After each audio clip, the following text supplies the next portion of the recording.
పక్కన తమిళనాడు నుంచి కరైకల్ ప్రాంతానికి చెందిన బోట్లు, మెకనైజ్డ్ బోట్లు మన ప్రాంతానికి ఇక్కడికి వచ్చి ఇక్కడ మన మత్స్య సంపదనంతా కూడా తరలించుకొని పోతూ ఉంటే మన వాళ్ళు తినడానికి ఇబ్బంది పడే పరిస్థితుల్లో కడుపు మండి రాష్ట్ర ప్రభుత్వం పలకని పరిస్థితుల్లో ఆ బోట్లను మన మత్స్యకారులే దగ్గరుండి ఆ బోట్లను పట్టుకొని పోలీసులకు అప్పచెప్తే పోలీసులు ఆ బోట్ల మీద కేసులు కట్టి ఎఫ్ఐఆర్లు చేసి ఆ బోట్లను సీజ్ చేస్తే ఆ సీజ్ చేసిన ఆ బోట్లను చివరకు మళ్ళీ ఏమైంది? అసలు ఆ బోట్లను విడిపించడం వెనక ఒక పొలిటీషియన్ లీడర్ ఉన్నాడు. ఇప్పుడు అతను ఆ స్థాయిలో ఉన్నాడు అంటే అది మా మత్స్యకారుల వల్లే. కానీ ఇప్పుడు మా మత్స్యకారులనే మోసం చేశారు.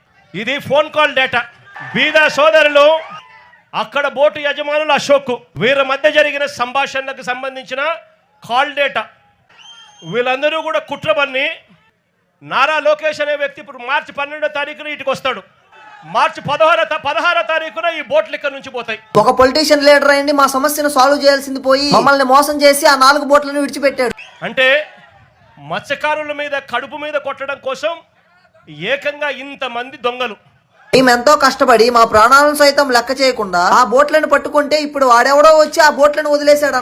ఒకడు ముఖ్యమంత్రి కొడుకు, ఒకడు ఎంపీ, ఇంకొకడు ఎమ్మెల్యే, ఇంతమంది కలిసి చిన్న చిన్న పేదవాళ్ళైన మత్స్యకారులను తనడానికి, కడుపు మీద కొట్టడానికి ఇంతమంది ఏకమవుతారు.